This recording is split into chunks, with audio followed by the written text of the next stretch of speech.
चलिए जानते हैं आज के देश और दुनिया की सिलेक्टेड काम की और महत्वपूर्ण 50 बड़ी खबरों को सिर्फ 10 मिनट में। पर अभी तक आपने इस वीडियो को लाइक नहीं किया तो लाइक कर दीजिए। बिहार में नीतीश लालू का गठबंधन टूटा। सूत्रों के मुताबिक नीतीश कुमार आज सौंपेंगे इस्तीफा। बीजेपी के 2 डिप्टी सीएम के साथ शाम को फिर 9वीं बार मुख्यमंत्री के तौर पर ले सकते हैं शपथ। वहीं सियासी हलचल के बीच डिप्टी सीएम तेजस्वी यादव बोले आसानी से नहीं होने देंगे तख्ता पलट। विधायक दल की बैठक में तय होगी रणनीति। दिल्ली में बीजेपी ने शुरू किया ऑपरेशन लोटस 2.0। मुख्यमंत्री अरविंद केजरीवाल का दावा, आम आदमी पार्टी के विधायकों को दिया 25 करोड़ का ऑफर। वहीं भाजपा ने किया पलटवार, कहा किसने और किस नंबर से किया संपर्क, ईडी के समन से बच रहे केजरीवाल। महाराष्ट्र में मराठा आरक्षण आंदोलन हुआ खत्म। सीएम एकनाथ शिंदे की मौजूदगी में मनोज जार्गे ने जूस पीकर तोड़ा अनशन। आरक्षण की सभी मांगों पर बनी सहमति। बोले इस बार धोखा हुआ तो मुंबई आऊंगा। वहीं डिप्टी सीएम फडणवीस बोले पुलिस को मारने वालों के मुकदमे नहीं लेंगे वापस।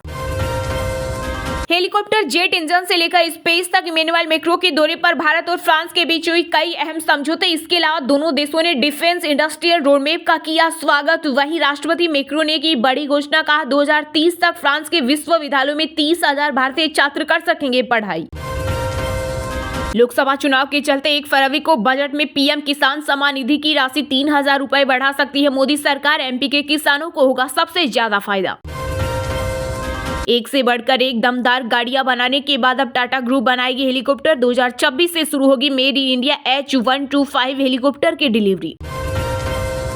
यूपी में जल्द स्थापित होंगे 100 बायोगैस प्लांट। केंद्रीय मंत्री हरदीप सिंह पुरी ने कहा योगी सरकार से मिल रहा बड़ा सहयोग। 31 जनवरी से 9 फरवरी तक चलेगा संसद का बजट सत्र। 1 फरवरी को पेश होगा 7वीं लोकसभा का आखिरी बजट। संसदीय कार्य मंत्री प्रहलाद जोशी ने दी जानकारी। कांग्रेस अध्यक्ष मल्लिकार्जुन खड़गे ने सीएम ममता बनर्जी को लिखा लेटर। बंगाल में भारत जोड़ो न्याय यात्रा को सुरक्षित रास्ता देने की मांग की। कहा शरारती तत्व बन सकते हैं बाधा। बिहार में विकास के लिए जरूरी है नीतीश मोदी की जोड़ी। जेडीयू सांसद सुनील कुमार का बड़ा बयान। बोले नीतीश कुमार अब की बार एनडीए में चले जाते हैं तो फिर कभी इधर उधर नहीं जाएंगे क्योंकि उन्होंने सबको देख लिया है। यूपी में इंडिया गठबंधन में सीट बंटवारे पर बनी सहमति। लोकसभा की 11 सीटों पर चुनाव लड़ेगी कांग्रेस। सपा प्रमुख अखिलेश यादव ने किया ऐलान, कहा इंडिया और पीडीए इतिहास बदल देगी। जयराम रमेश बोले अभी फॉर्मूला तय नहीं। बंगाल की सीएम ममता बनर्जी ने मोदी सरकार को दिया 7 दिनों का अल्टीमेटम। कहा इस समय सीमा के भीतर अगर केंद्र सरकार बकाया फंड रिलीज नहीं करती है तो टीएमसी बड़े पैमाने पर विरोध प्रदर्शन शुरू करेगी। ज्ञानवापी परिसर में बड़ा हिंदू मंदिर था। तहखाने में मिली मूर्तियां। एएसआई सर्वे रिपोर्ट में हुआ खुलासा। औरंगजेब के काल में तोड़ने के साक्ष्य मिले। बिहार में जारी सियासी संग्राम के बीच आरजेडी सुप्रीमो लालू यादव का दावा, बहुमत का आंकड़ा हमारे पास। वहीं पूर्व मुख्यमंत्री जीतन राम मांझी को रिझाने में जुटी कांग्रेस। छत्तीसगढ़ के पूर्व सीएम भूपेश बघेल को नियुक्त किया पर्यवेक्षक। भाजपा का फॉर्मूला अपनाएगी कांग्रेस। कमलनाथ, दिग्विजय समेत 11 बड़े नेता लड़ सकते हैं लोकसभा चुनाव। पाक बोला भारत ने देश में घुसकर मारे अपने वांटेड अपराधी। कहा यूएन ऐसे देशों के सामने मुद्दा उठाएगी, हमारे पास ठोस सबूत। हिंदुओं को सौंप दे ज्ञानवापी मंदिर तोड़कर बना था विवादित ढांचा। वीएचपी ने मोदी सरकार से की अपील। डोनेट फॉर न्याय कैंपेन के अंतर्गत कांग्रेस ने शुरू की नई स्कीम। अजय माकन ने कहा जो भी व्यक्ति 670 रुपए या उससे अधिक डोनेट करेगा उसे राहुल गांधी द्वारा साइन की हुई टी-शर्ट गिफ्ट के रूप में मिलेगी। वहीं जो लोग 67,000 रुपए या उससे अधिक डोनेट करेंगे उन्हें एक न्याय किट मिलेगा। इस किट में टी-शर्ट, बैग बैंड, बेंच और स्टिकर होगा। भूमि घोटाले से जुड़े मनी लॉन्ड्रिंग मामले में झारखंड के सीएम हेमंत सोरेन को ईडी ने 10वीं बार भेजा समन। का 29 से 31 जनवरी के बीच हाजिर हो, अन्यथा हम खुद आएंगे। अयोध्या और आसपास के इलाकों में बढ़ते ट्रैफिक की भीड़ कम करने के लिए एनएचएआई ने मांगी विशेष मंजूरी। 3500 करोड़ रुपए की योजना। पाकिस्तान में आम चुनाव से पहले महंगाई की डबल मार। गेहूं की बढ़ती कीमत और बिजली कटौती से मचा हाहाकार। सड़कों पर उतरे लोग। पंजाब रोड सेफ्टी को लेकर सीएम भगवंत मान का बड़ा कदम। सड़कों पर जनता की सुरक्षा के लिए तैनात होगी सड़क सुरक्षा फोर्स। राजस्थान, बिहार समेत उत्तर भारत के कई राज्यों में तेज ठंड। यूपी में शीतलहर की चेतावनी। हरियाणा के हिसार में 2.7 डिग्री पहुंचा पारा। दिल्ली में कोहरे के कारण कई ट्रेनें लेट। इंडी गठबंधन के लिए एक और झटका। पंजाब के बाद आम आदमी पार्टी ने हरियाणा में भी किया अकेले चुनाव लड़ने का ऐलान। अमित शाह 28 जनवरी को तेलंगाना जाएंगे। लोकसभा चुनाव से जुड़ी 3 मीटिंग में हिस्सा लेंगे। इस बार 10 सीटें जीतने का लक्ष्य। भाजपा ने 2024 लोकसभा चुनाव से पहले सभी राज्यों में नियुक्त किए चुनाव प्रभारी बैजयंत पांडा को यूपी और विनोद तावड़े को सौंपा बिहार का जिम्मा। प्राण प्रतिष्ठा के बाद से ही राम मंदिर में उमड़ रहा आस्था का सैलाब, ट्रस्ट को करना पड़ा दर्शन के समय में बदलाव, सुबह से रात तक खुल रहे राम दरबार के पट। दिल्ली स्थित निजामुद्दीन औलिया की दरगाह पहुंचे फ्रांस के राष्ट्रपति इमैनुअल मैक्रों। यहां आधे घंटे से ज्यादा रुके। इस दौरान उन्होंने चादर चढ़ाई और कव्वाली सुनी। बिहार में 31 जनवरी को बन जाएगी एनडीए की सरकार। केंद्रीय मंत्री पशुपति पारस बोले, सब कुछ क्लियर हो गया। फरवरी के प्रथम सप्ताह में अपने संसदीय क्षेत्र अमेठी के 2 लाख से ज्यादा लोगों को रामलला के दर्शन करवाएगी केंद्रीय मंत्री स्मृति ईरानी। नीतीश कुमार के लिए क्यों खुले बीजेपी के दरवाजे, नीतीश को साधते ही बिखर जाएगा इंडिया, चुनौती भाजपा कार्यकर्ताओं को भी खुश रखना। केरल में फिर मचा घमासान, एसएफआई प्रदर्शनकारियों की गिरफ्तारी न होने पर भड़के राज्यपाल आरिफ खान, सड़क पर कुर्सी डालकर किया विरोध, तत्काल कार्रवाई की मांग की। गृह मंत्रालय ने जेड प्लस सिक्योरिटी कवर दिया। नीतीश कुमार बहुत व्यस्त, मल्लिकार्जुन खड़गे ने की कई बार कोशिश लेकिन उनके बीच कोई बातचीत नहीं हो सकी। बिहार के सियासी हालत पर बोली कांग्रेस महासचिव जयराम रमेश। फाइटर ने दुनिया भर में रचा इतिहास, ऋतिक की फिल्म ने 2 दिन में जड़ दिया शतक, वर्ल्ड वाइड कलेक्शन में 100 करोड़ का आंकड़ा किया पार।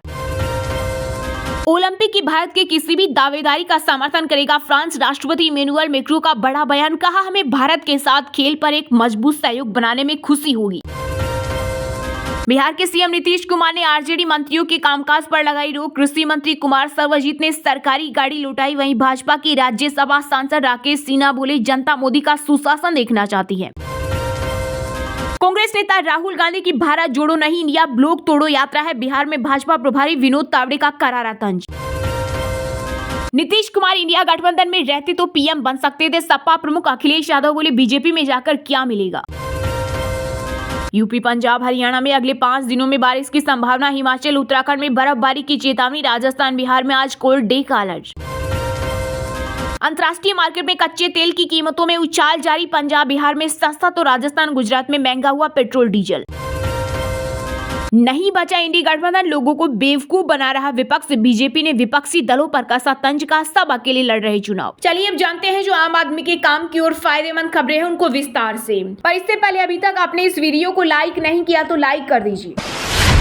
बिहार में नीतीश लालू का गठबंधन टूटा। सूत्रों के मुताबिक नीतीश कुमार आज सौंपेंगे इस्तीफा। शाम को फिर 9वीं बार सीएम के तौर पर ले सकते हैं शपथ। वहीं सियासी हलचल के बीच डिप्टी सीएम तेजस्वी यादव बोले, आसानी से नहीं होने देंगे तख्ता पलट। विधायक दल की बैठक में तय होगी रणनीति। जी हां, बिहार में नीतीश लालू का गठबंधन टूट गया है। सूत्रों के मुताबिक नीतीश आज राज्यपाल को अपना इस्तीफा सौंपेंगे। इसके साथ ही वे नई सरकार बनाने का दावा भी पेश करेंगे। जेडीयू कोर कमेटी की बैठक में यह फैसला लिया गया है। वहीं नीतीश कुमार राज्यपाल से आज ही नए मुख्यमंत्री के तौर पर शपथ दिलाने को भी कहेंगे। अगर नीतीश फिर मुख्यमंत्री बनते हैं तो वे 9वीं बार बिहार के सीएम के तौर पर शपथ लेंगे। इससे पहले नीतीश ने आरजेडी कोटे के मंत्रियों के कामकाज पर रोक लगा दी थी। इस आदेश के बाद राज्य के कृषि मंत्री कुमार सर्वजित ने सरकारी गाड़ी लौटा दी। इधर दिल्ली से पटना पहुंचे भाजपा की राज्यसभा सांसद राकेश सिंह ने कहा कि दुनिया ने मोदी का सुशासन देखा है, अब बिहार की जनता भी मोदी का सुशासन देखना चाहती है। वहीं सियासी अटकलों के बीच डिप्टी सीएम तेजस्वी यादव ने अपनी प्रतिक्रिया दी। नीतीश के बीजेपी के साथ सरकार बनाने के अटकलों के बीच तेजस्वी यादव ने कहा कि वह आसानी से तख्तापलट नहीं होने देंगे और इतनी आसानी से दोबारा ताजपोशी नहीं होने देंगे। आरजेडी विधायक दल की बैठक में तेजस्वी यादव ने कहा कि तस्वीर जो भी हो, हमें जनता माली के लिए काम करना है। जनता माली के बीच जाकर बताना है कि हमने उनके लिए क्या क्या किया। लाखों नौकरी दिलवाई, रोजगार का सृजन करवाया, संविदा कर्मियों का मानदेय बढ़वाया। जनता हम लोगों की ताकत। वहीं नीतीश की एनडीए में जाने की खबरें सामने आने के बाद कांग्रेस अध्यक्ष मल्लिकार्जुन खड़गे ने कई बार उन्हें फोन किया लेकिन बातचीत नहीं हो सकी। सीएम हाउस की ओर से उन्हें बताया गया है कि मुख्यमंत्री अभी व्यस्त हैं।